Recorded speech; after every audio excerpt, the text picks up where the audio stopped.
Welcome back to the Random Dad YouTube channel. As you can see, we have been forced against our will directly back into one-piece suit season. If you caught yesterday's Dances with Turds update, you'll know that the death trap heater tried to kill me. And so today I'm out here in the workshop freezing my fingers off trying to fix it. It's -3 degrees outside, which translates directly into 10 degrees in the shop. I want to get this thing fixed quickly so I don't freeze my fingers off. This might be a really quick fix here. I was about to hook the gas all up and use some soapy water to check for leaks, but check this out. Look at how gross and dirty this mating surface and O-ring is on the regulator. I have a feeling that's going to be a problem. I'm going to test it just for fun, but it looks like I'm going to have to head to the hardware store and try to get, sorry, it's not focusing, try to get a replacement O-ring. I got the gas hose hooked up. I did take just a little bit of emery cloth and clean that connection on the regulator fitting because it looked a little gnarly, as you saw. And now I've got some warm soapy water here. It's so cold out here. I hope this trick is going to work.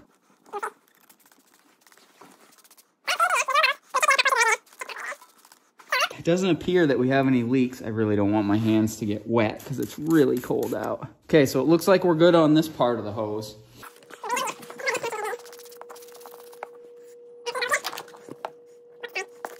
No bubbles there. Okay, so I'm gonna conclude that I don't have a propane leak in the supply line or the regulator. By the way, just being out here with no gloves for like 5 seconds, I'm already freezing. I'm gonna take the jet, they call it, the actual burner out of this thing and see if that's really dirty, because that could be an issue too.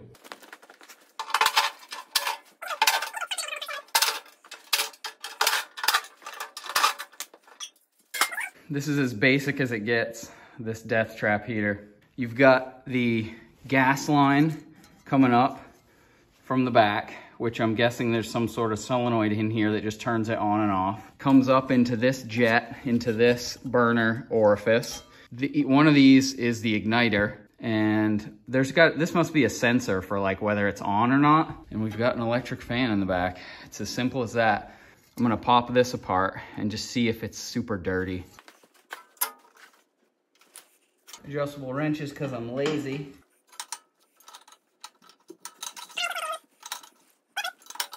You think that you're gonna save all this time. Oh, just grab an adjustable wrench. But did you see how many times I had to like mess with it?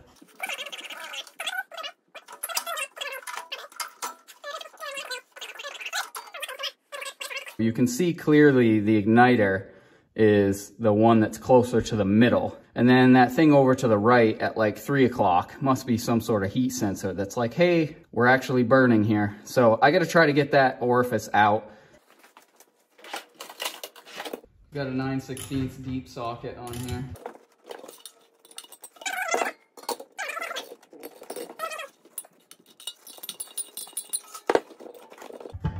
So this is not working. It's definitely spinning. You heard that squeak. It almost sounds like O-ring squeak. You know what? The whole thing is turning. That's my mistake. It can't be one piece. It can't be one piece. It doesn't look dirty in there. I might just take a piece of emery cloth and whistle it around the outside of this.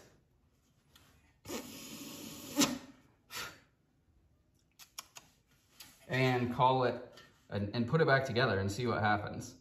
So I got a little piece. I actually could only find some 600 wet dry paper, but that should be totally fine.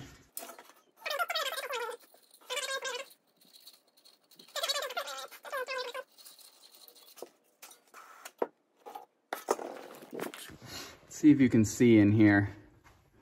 So yeah, you see back in there, the light is kind of crappy, but I was able, you can see it's kind of shiny in there now. Oh man, it just won't focus. If the Random Dad ever takes off, I'm gonna have to invest in a better camera setup. Yeah, it's really tough to see, but it's shiny in there now, which tells me it's clean. Let's get this thing put back together.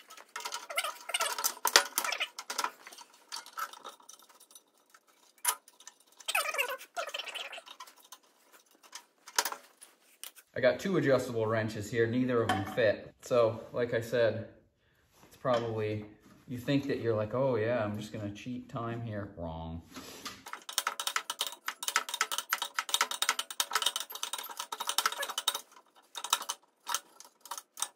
All the water that I sprayed earlier to check the lines, which was like minutes ago, is completely frozen solid. Anybody have any tools that they have some weird sentimental connection with for no real reason? I bought this extension cord when I was a kid, and I love it. It's just a regular extension cord. I've repaired it a couple times, but this thing has been with me for a long time, longer than anything else in this entire shop. I think. Yeah, longer than anything else in this entire shop. Wait, I lied to you. I have a sugaring pan that my grandfather gave me that I have been drinking maple syrup out of since I was probably 2. So that thing has been around longer. But hit me in the comments below if you've got some weird sentimental tool connection, or if I really am a complete wacko.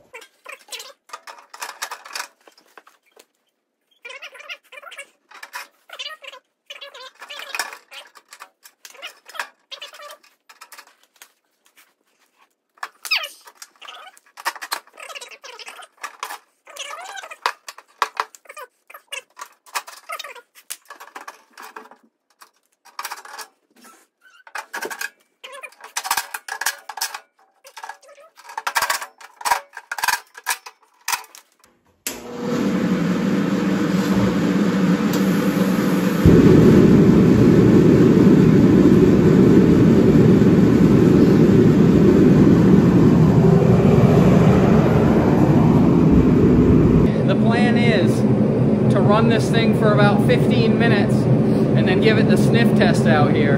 I have to admit, I was really hoping that this thing was gonna burn like visually cleaner after cleaning that orifice, but I was just looking at it. It looks exactly like when I first tested it out in the Random Dad Gets CO poisoning video. See how we've got blue flame and orange flame? For some reason I was really hoping after cleaning that thing that it was just gonna be blue. We've been 5-6 minutes, I think, and I'm not having any smell or eye burning in here. We've already brought it up 5 degrees. I got my CO alarm out here now.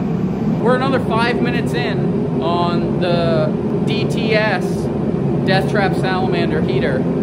Looks like maybe that orifice cleaning was what it needed. There's certainly a possibility I could have had a leak at the regulator.